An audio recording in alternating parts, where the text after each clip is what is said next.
नवी मुंबई महानगरपालिकेच्या अतिक्रमण विभागाचे उपायुक्त कैलास गायकवाड यांना 42,000 रुपयांची लाच घेताना लाचलुचपत विभागानं रंगेहात पकडल्यानंतर अवघ्या 24 तासातच या प्रकरणाला राजकीय रंग चढलाय। बेलापूरच्या आमदार मंदा म्हात्रे यांनी या प्रकरणाची सखोल चौकशी करण्याची मागणी करत गंभीर प्रश्न उपस्थित केलेत। आमदार मंदा म्हात्रे यांनी संतप्त प्रतिक्रिया देताना म्हटलं की गायकवाड हे कुणाचे कलेक्टर होते, त्यांच्या पाठीशी नेमकं कोण आहे याची चौकशी झाली पाहिजे। त्यांनी आरोप केलाय की काही राजकीय पदाधिकारी आणि लोकप्रतिनिधी गायकवाड यांना वाचवण्यासाठी प्रयत्न करत असून पोलीस यंत्रणेवर दबाव टाकण्याचेही प्रकार सुरू आहेत। दरम्यान या प्रकरणामुळे नवी मुंबई महापालिकेच्या कारभारावर पुन्हा एकदा प्रश्नचिन्ह उपस्थित झालंय। अतिक्रमणाविरोधात सभागृहात आक्रमक भूमिका घेणारे काही लोकप्रतिनिधीच आता आरोपी अधिकाऱ्याच्या बाजूने उभे राहत असल्याचा आरोपही त्यांनी केलाय। माजी आयुक्त तुकाराम मुंडे यांनी यापूर्वी भ्रष्टाचाराच्या आरोपांमुळे गायकवाड यांना पदावरून हटवलं होतं, तरीही त्यांना पुन्हा नियुक्त का करण्यात आलं असा सवाल त्यांनी उपस्थित केलाय। या सर्व पार्श्वभूमीवर गायकवाड प्रकरणाची निष्पक्ष चौकशी करून दोषींवर कठोर कारवाई करावी अशी मागणी आमदार म्हात्रे यांनी केली आहे। गायकवाड कुणाच्या पाठीशी होते याचा शोध लागला पाहिजे, जे कोणी त्यांना संरक्षण देत आहेत त्यांच्यावरही कारवाई झाली पाहिजे असं मंदा म्हात्रे म्हणाल्या।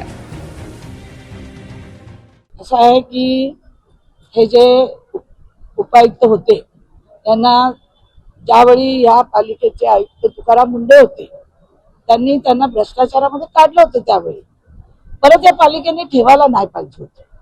अशाने काय होतं, इतर जे अधिकारी आहेत ना, इतर जी लोक आहेत, मग त्यांना वाटतं यांना काढून सुद्धा भ्रष्टाचार करून सुद्धा जर यांना पालिकेत प्रशासनामध्ये परत नोकरी मिळत असेल तर आपण भ्रष्टाचार केला तर काय फरक पडणार आहे, अशा पद्धतीची मानसिकता या महानगरपालिकेत झालेली आहे। आणि त्यांना जे काल पकडले त्यांच्यावर गुन्हा दाखल झाला पाहिजे, चौकशी झाली पाहिजे की यांच्याकडे एवढा पैसा आला कुठून काय वगैरे सगळी ती माहिती मी ऐकताना बोलली। ज्यावेळी त्याला काढलं होतं तुम्ही घेणंच चुकीचं होतं।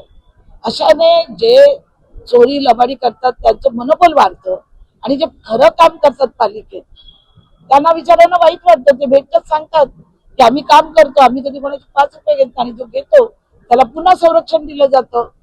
त्यासाठी सुद्धा मी आता ऐकताना बोललेले आहे, पूर्ण चौकशी झाली पाहिजे आणि या चौकशीच्या माध्यमातून जो निर्णय घ्यायचा आहे तो पोलीस घेतीलच। कारण अशी लोक जर इथे वाढायला लागली या पालिकेत तर ही नवी मुंबई महानगरपालिकेचं महाराष्ट्रात देशात जे सगळे आम्हाला पुरस्कार मिळतात ना त्याला गालबोट लागल्याशिवाय राहत नाही। आता तो कोणाचा कलेक्टर होता, काय होतं, कुणाचं काय होतं ते आता कळेलच लोकांना। लोकांना पण इतर जनतेला कळलं पाहिजे की कोण मागे आहे यांच्या, कोणाची माणसं ही कशी पालिकेत येतात, चौकशी झालीच पाहिजे।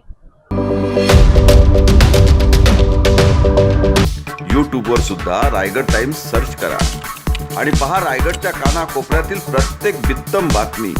आणि हो, लगेच सबस्क्राईब बटनवर क्लिक करायला विसरू नका। रायगड टाइम्स, आपलं चॅनल, आपला आवाज।